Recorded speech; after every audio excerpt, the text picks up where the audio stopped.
Hello everyone, my name is Caitlin and today I'm going to be taking you through the 25 weirdest motorsports moments of all time by the YouTube channel MadLab. Now this is quite a popular YouTube channel, over 3 million subscribers, and they uploaded this video I think about 3 years ago.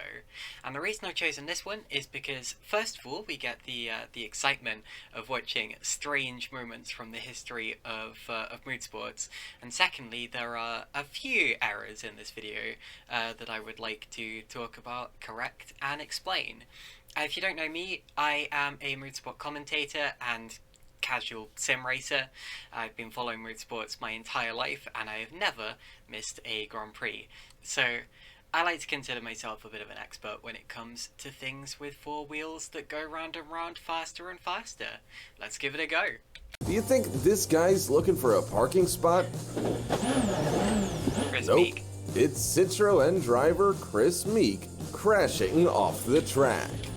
Chris Meek does things like this. He's got the kind of Colin McRae mentality of if in doubt, flat out. And as a result, he does tend to have excursions like this. Luckily, he didn't go off where there were like these spectators standing, because this could have been quite a dangerous one. But as I'm sure you will soon see, it has a happy ending. Just a few seconds ago, he was in the lead on the last kilometer of a Mexican rally. Chris chaotically passes between the other cars until he finally finds his way back. Chaotically, you know what? but he made it. He won the race. Yeah. 13.8 seconds ahead of his opponent. Driver Dale Earnhardt Jr. got so carried away racing that he accidentally tore off the steering wheel. At 183 kilometers per hour, he kept driving. And then he put the steering wheel back in place as if nothing had happened. I'm pretty sure this wasn't in a race. If it would have been, he would have been moving a lot faster than 114 kilometers per hour. But even so, if this was on an outlap or an inlap or something, that's a pretty scary thing to have happen. Racing wheels are disconnectable like that. Because the way that the drivers fit into the cockpits, you see it especially in single seaters, they physically cannot get out of the seat without removing the wheel. I think they can just about in a stock car like that. But yeah, the wheels are supposed to be removable. That's not like a broken steering column or whatever. Okay, a steering wheel is one thing, but what if both front wheels fell off? The driver of Toro Rosso, Sebastian Buemi, just slightly... These pronunciations, I don't want to be nitpicky about pronunciations too much because I guess it's a little snobbish of me, but Sebastian Buemi, and also I wouldn't stress the row in Toro Rosso, it's just Toro Rosso. But then again, I don't speak Spanish or Swiss, so I might be getting it wrong as well. I also did like the way he stressed the word Citroën. It's Citroën. He slowed down at a turn when his wheels just came off and rolled along the track next to the car. I believe it was an axle failure of some kind. When the cars brake, when Formula 1 cars brake, there is a lot of force going on at the front of the car because all of the weight shifts to the front, and you got the added downforce of the front wing here, and also these very efficient brakes. And obviously this was in a practice session, and obviously maybe they were testing a new part or something that just wasn't strong enough for the job. It's a very heavy braking zone anyway at the end of the long straight on the Shanghai circuit. Anyway, watch in a second as he tries to steer. He's going to try to counter steer away from this accident, despite the fact he's obviously got no front wheels. This is very funny. Good thing it was just a practice I think he's already done it. rolled along the track next to the that. car. Good thing it was just a practice session before the Chinese Grand Prix. Yeah, he's still trying to counter steer it. It's so funny. Randy Mamal didn't have a chance to stay on his bike. But look at what he's doing instead. It looks like he's riding a rodeo bull, not a motorcycle. Not surprisingly, he hasn't had a single major accident in his 13-year motorsport career. But it wasn't his lap times that made him the star of the show. It's a good job that racing bikes have, I mean, I'm not trying to take away from this amazing save because this is phenomenal, but it's a good job that motorbikes do have ballast that keep them relatively upright. Even so, to actually kind of run alongside the bike and high side like that and not go flying is quite an achievement. Good save, good save. But Ooh, would you guys like me to react to a save compilation, like the best racing saves or whatever? That could be a good idea for a future video. I could do that. Brad Keselowski decided to make a pit stop during a NASCAR race without slowing down. And Yikes. here's what happened. Oh, Pepe. One mechanic had to jump on the hood while a wheel rolled straight onto the track, and the other pit stop workers just had to jump out of the way. And You get penalised for that. Obviously, I mean, you get penalised for the unsafe pit entry, but also if a tyre goes out of control like that, goes out of the box that you see marked here with the lanes, you get penalised for that as well. At least in sports car racing you do. I think you do in NASCAR as well. I think they're always talking about uncontrolled wheels. Pit lanes are scary, man. Pit lanes, I mean, you have to very much trust that the driver is going to be sensible about the pit entry and not try to take too much time on the brakes. But yeah, I mean, so much can happen in a pit lane.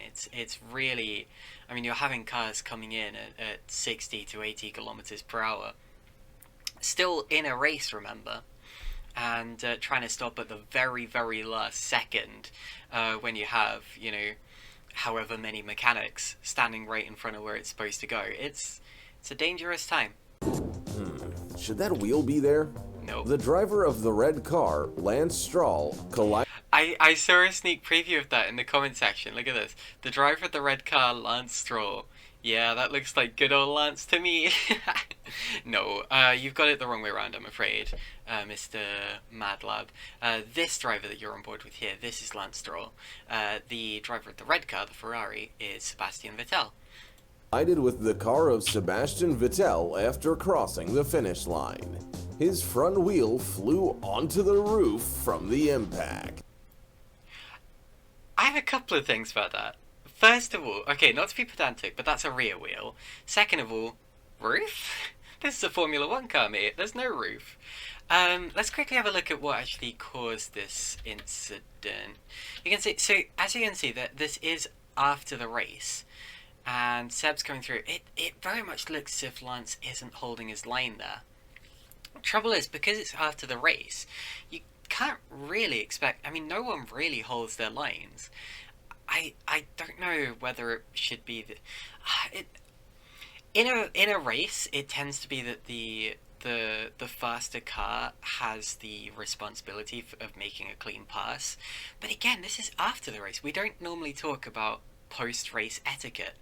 So I think really that's just two drivers being a little bit blind. Finish line. His front wheel flew onto the roof from the impact. After that, the pilot had to hitchhike to get to his own pit box. Good old After Pascal the race, these riders were determined to win the race. This is a but classic. Their bikes decided to dance. After the collision, their handlebars got locked together. Because the handlebars have got locked together, the throttle has been locked on this green bike here. Because the throttle is on the handlebars. And yeah, this rear wheel, it's just at the wrong angle where it's touching the ground and spinning them around. And they started That is circling very around unlucky. the riders. All attempts to separate the couple failed. The riders had to come to terms with defeat. Racers Martinez and Calvo collided during the Costa Rican Championship. Martinez just decided to change to his opponent's That's bike. so dangerous. When they came to a stop, he hit his opponent right on the helmet and walked away. Couple of things about this. Let's start with the actual incident. You can see here that where he's actually, it's kind of hard to see, but where he's actually lodged is kind of up on the rear. I think it's up on the rear wheel, under the rear fairing, and that's got to be so uncomfortable. I mean, I'm pretty sure the rear wheel would have stopped moving there, but it must be like grinding, and I don't really want to think about that much. That is a horrendous situation to be in. He's very lucky actually to have got away with that with as few injuries as he actually has. Secondly, you've got the whole thing with the assault, the post-accident assault. That is not okay. I've seen people being disqualified from races for after accidents that they very much didn't cause, because they've retaliated against the other rider or driver in that way, taken matters into their own hands, and yeah, it's not okay. Leave it to the stewards, and they will get the proverbial slap on the wrist rather than a literal punch in the face. But it does mean that you yourself won't be disqualified. But Calvo decided to get revenge. Oh no! He ran away, and that's all. Not surprisingly, they were That's so dangerous. ran Like, away, look, but Calvo decided. look at it. So he's pushing in that direction. Like, yeah, I know the racing line's all the way over here, but like, you're on a live racetrack, pushing another rider towards bikers that are still in their own race. That's got to be like criminal, right? That's not just. I mean, it's got to be a ban. It's got to be a lengthy ban. Ran away, and that's all. Not surprisingly, they were both disqualified for 2 years. There you go. Remember this moment from the movie Taxi? Nope, now never seen we're gonna show you something cooler. Daniel Hunsadella crashed Hunkadea. into a wall on the Gia circuit. 2 racers managed to get past the accident, but the rest, Yeah, that's the problem with Macau. they started crashing into each other. And there's millions and millions of dollars of damage there. Macau strikes again. 1, 2, 3, as many as 16 cars in one pile. That is one of the worst GT accidents I've ever seen here. Probably the most expensive pileup in the history of racing. Right at the front of here is the 911, and you can see his frustration. I think that's Lawrence Vantor. You just saw slamming the door there. He's had some up and down luck at Macau over the years, shall we say. Only 4 cars survived in this race, so the race was stopped. As to Well, whether... Oh, no! go- Oh, Of course it was stopped. There's no way you're getting through that. millions and millions and millions of dollars of damage. And again, Timo Schneider is having problems. Oh, look at that. His hood flips up in the middle of a race.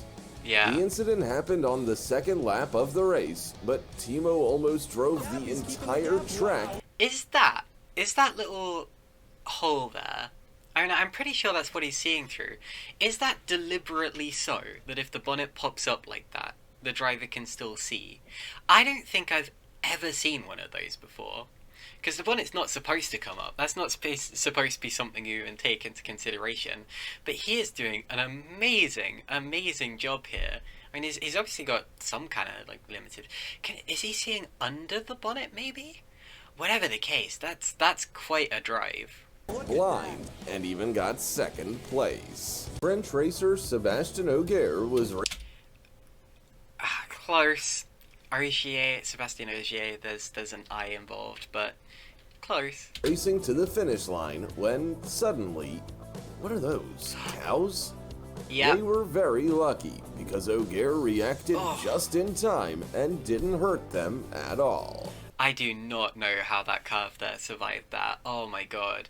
Like, I've seen too many horror clips. Unfortunately, this kind of stuff does happen on rallying because it does happen on public roads. And I've seen too many horror clips of, deer and stuff getting absolutely...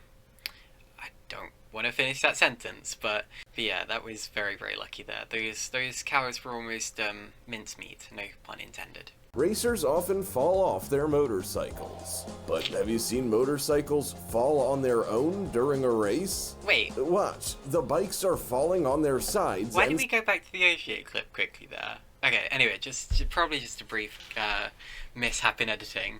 I'm going to get interrupted for an ad in about 3 seconds, as you can see.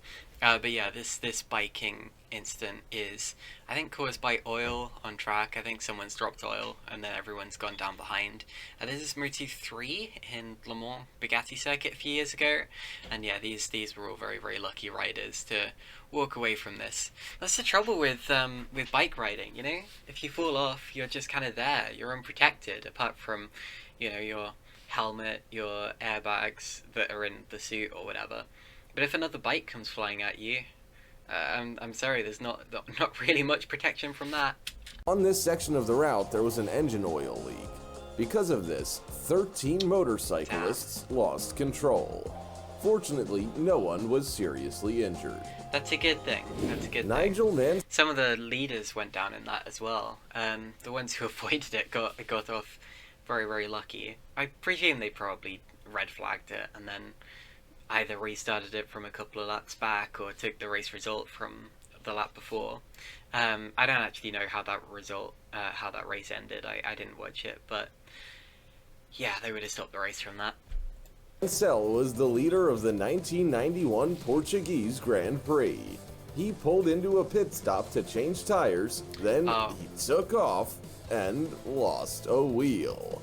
It knocked down the pit stop like bowling pins. The driver's almost crying with rage and hopes to catch up. Yeah, so as I said earlier, pit lanes, very, very dangerous things. Those mechanics were lucky. I saw some fell over and things like that, but they all got off unscathed. Yeah, that's the trouble with pits. The drivers are attempting to take it as quickly as they possibly can. Back in those days, I mean, this was 91. The pit lane speed limiter didn't come in Formula 1 until 94.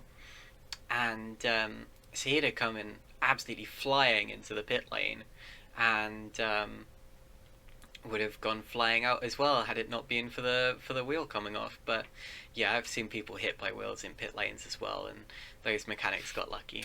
Up with his competitors after the repair, but he doesn't know yet that he'll be disqualified for changing a wheel outside the pit stop zone. Yeah, that's all.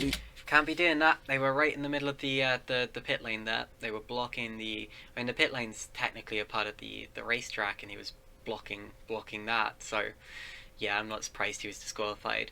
Fun fact, he was actually disqualified from the previous year's Portuguese Grand Prix as well for another pit stop infringement. That year he came in, missed the pit box, and then reversed backwards, almost taking down his mechanics.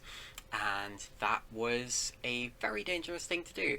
And then he went and caused a crash with another driver on the racetrack before he was disqualified as well. So not a good day. Not a good day for Nigel. Because of a mechanic's mistake. Racers Martini and Fittipaldi are almost to the finish line, but a crash causes Fittipaldi's car to flip in the air. 9 out of 10 for After landing. the flip, the racer reached the finish line on 3 wheels. Look, his car is shaking its fist at Martini, but they're still teammates. Would have been a 10 out of 10 for landing if he hadn't slightly touched the wheel on the way down. Again, that's another example of a driver getting very lucky.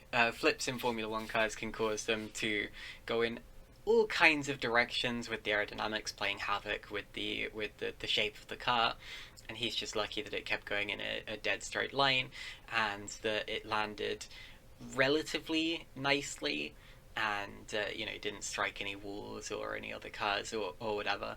That was about as tame a flip as you can get in a Formula 1 car, and it looked pretty spectacular as well. So pretty good crash if you ask me. He even finished the race. Do you think this guy parked perfectly? This is what I call perfect parking. Due to a collision with a competitor, Jules Gounon's car ended up right on the roof of Geoffrey Denarda's car. The racer didn't sustain any injuries and quickly fled from the scene of the accident. That's perfect. This is the most memorable moment in the Porsche Carrera Cup. What, the entire Porsche Carrera Cup? No, that is a very memorable moment. I give that a 10 out of 10. Fittipaldi's one was a 9 out of 10 because it wasn't quite perfect. These two are lined up. I mean, you could get a protractor out and this would be absolutely perfect. C'est l'accrochage et une voiture. Incroyable image de Jules Gounon. Brad Keselowski. Did you hear? You can always hear the French commentator laughing. Like, you could hear his voice. He was laughing with his like voice. And I don't blame him. That was quite a moment. Lost control and his car turned 180 degrees, and he managed to drive right into his pit stop that way. Now that's lucky. And then they actually serviced him in the pit box backwards. Also, I'm really lucky. I'm really glad that his mechanics weren't out and waiting for him at that moment, because again, that could have been a pretty nasty one entering pit lane like that. The mechanics just had to do their job. The lucky driver placed 13th at the finish line. Oh, nobody hit him. I think he just wheel hop, put him right in the box. How amazing is that? It's very common, actually, with over racing like that, to see drivers spinning into the pit lane, because unlike road racing, where often the pit lane entrance is on or just after a really slow corner, in over racing the entire circuit is, 190, 200 miles per hour in those cars. So you are coming into the pit lane at that speed and having to brake down to about, I think it's 80 kilometers per hour. That's the pit speed limiter. Might be slightly faster on some of the faster ovals. But anyway, that means that the brakes are having to work overtime. And if you don't have the brake bias right, you can loop the car. All the participants of the Camping World Truck Series got to experience what driving blind is like. There was a total blackout on the track. The race had to be finished ahead of schedule, but Eric Jones still managed to break into the lead. Eric Jones leading. What could possibly go wrong? Ghost Rider. And of course, famously, stock cars don't have headlights, as made famous by the movie Cars with the stickers. Burst into this race. No, not this one. This rider's bike seemed to be driven by a ghost, and it tried to escape from the track. This is what I was saying about the ballast that they have in superbikes. The only reason this thing is staying up is because of that ballast. Every time it goes to one side, the ballast moves over, and then it kind of goes back to the other side or goes upright or whatever, and it means the bike can go for quite a considerably long time. It's quite something to see. Workers, do you have any explanation for this? Yes. Write in the comments. There you go. This pigeon landed on the track right in front of a car. Oh, watch this. And, wow. Did you know that pigeons could do backflips before watching this video? And this crazy bird decided to fly towards Sebastian Vettel. Incredible. The car wheel didn't even touch it, but it got very close. Like this video, and you'll be just as lucky. I love the aero wake. You can see the way that the aero acts on the birds as the car goes by. Those are two incredibly lucky birds. Because on other parts of the car, if they'd been in other parts of the car, they may have been sucked into it with the aero. They just happen to be by the wheels, which are a very disruptive piece of aerodynamic equipment. And yeah, they're gonna be flying another day. Who needs a race when you can swim in a pond? Tanakh and his co-driver quickly get out of the car, and it sinks under the surface like the Titanic. I believe they recovered that car, actually. I seem to remember something about they recovered the car and had it race again or something like that. I don't know for sure. They did something. Someone tell them that they can fit on the roof together. Surprisingly, their Fords were repaired in just 3 hours, and the racers continued the race. Yeah. You have definitely seen a motorcycle pop back on its rear wheel. Now watch a race car do the same. In the 2017 Australian Formula 4 Championship, the track had a high curb welded to the tarmac. It became like a springboard for the cars, and they flew into the air one by one. You don't want to do that. Trust me, you do not want to do that. It's not like on a motorbike where you have the kind of front fork that can not bend, but it can like absorb the energy of a landing like that. With these cars, they're set up to have extremely stiff suspension, so the car stays at a constant level around the circuit, just help the aerodynamics work and the center of gravity and all of that. And also, if you look here at this kind of floor plank or whatever, the driver sits literally right above that. Like there's barely even a seat on these race cars. They have silly little bucket seats, and the drivers basically sit right on the floor.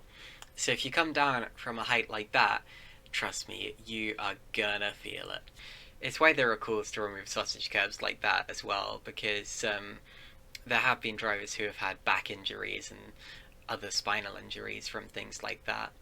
Look up Abby Eaton's injury, or there was another Formula 4 driver that had an injury on the same weekend as Abby Eaton last year. And yeah, it happens way too often, and I don't know why they continue to have sausage curbs, which are just basically just big humpback curbs, on circuits where single-seaters are racing. It just does not make sense. The underside of George Russell's car shattered to pieces. It turned out he tore off the manhole cover. Manhole covers have to be welded down on street circuits, because the race cars, especially Formula 1 cars, have so much downforce. Downforce basically works, it doesn't just, because of Newton's laws, it doesn't just suck the car downwards when you give it ground effect and side skirts and wings and all of that. It also technically sucks the ground upwards. Again, every action has an equal and opposite reaction or whatever. And as a result of that, if you go over a manhole cover that's loosely secured, it's going to come up. And as a result, at tracks like Monaco and Baku and Azerbaijan, like where this race was being held, and all of that, they have to weld down the manhole covers, and obviously this one was not welded down properly, and it broke the underside of George Russell's car. The tow truck was supposed to take the car into the pit lane, but it crashed into the bridge. Oh. That is what a bad day looks like. And then there's a hydraulic leak as well from the tow truck. Yeah, I couldn't believe it when I saw it the first time. This was back in 2019, so relatively recent. And yeah, just things like that where you get a sequence of WTF moments, just a chain reaction of craziness. It's one of the funniest things to me. Lewis Hamilton could well have won the Canadian Grand Prix if he hadn't been the culprit in a 3-car pileup at a pit stop. Oh. He crashed into the car of the driver Raikkonen, and he, thanks... Raikkonen? Sorry, I shouldn't be making fun of pronunciation like that, but I have to say I'm pretty sure George Russell is the only name he's actually pronounced right so far in this video. You can see here, red light at the end of the pit lane. We all know red means stop. The safety car train was going by. You saw in a previous clip that the safety car was out leading the field, and yeah, basically it bunches all the cars up, making a chain, and to safely slot into that chain, they have to put a red light at the end of the pit lane and tell every car that is in the pit lane to come out at the back. Kimi stopped.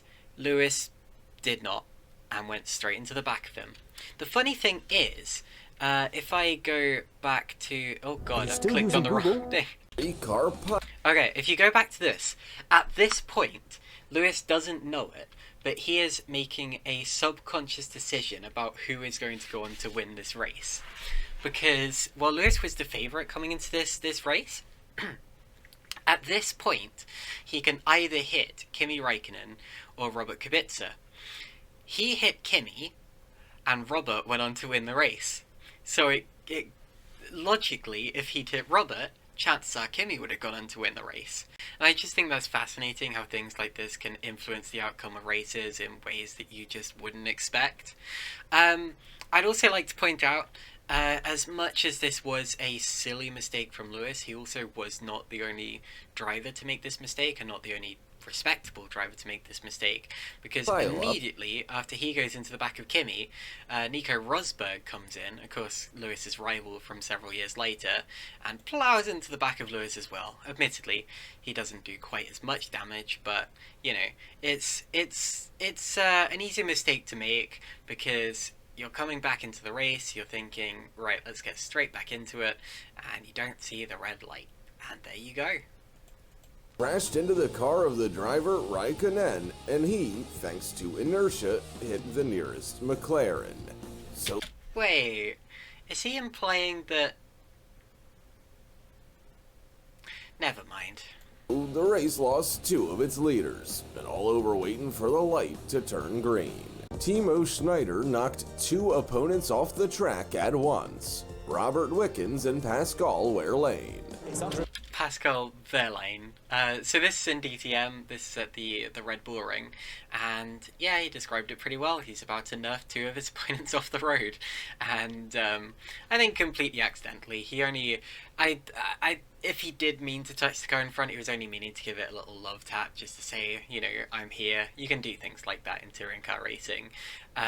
But he has accidentally punted both cars off the road, and I would be surprised if he didn't come away with a penalty from this one. Investigation. Bump and bump again. Could have just been a common accident had the Audi leader not given the command push them out live. After that, Timo was disqualified, and the Audi team was fined €200,000. I did not... Well, I think I did know that, but I didn't remember that. So he said push them out, and then he pushed them out. Okay, that's a bit... That's sus. That's sus. A torrential downpour turned the 2016 Brazilian Grand Prix circuit into a dangerous skating rink. Max Verstappen's car skidded on the corner. It spun around and was centimeters from the bump stop, but he taxied without even slowing down. A lot of people consider this to be Max Verstappen's greatest drive, how he survived that slide and then came through to finish third anyway. I personally think he's done better. I think he was a little erratic that day, even though yes, he did end up coming third, and I mean it was a good drive. It was a very good drive. I feel like he probably could have finished second if he hadn't had that incident that you just saw there. He wasn't the only driver to do it. Obviously, Marcus Ericsson crashed there the same day. Felipe Massa crashed there the same day. But yeah, actually, what would Verstappen's best drive be? He's had a few. Silverstone 2016 was pretty good. That was a pretty strong one. Mexico? He's had a few good ones at Mexico. I don't know. If any of you have a good idea of what you think Max Verstappen's greatest drive has been, I guess leave it in the comments. Here he is, the king of wet roads.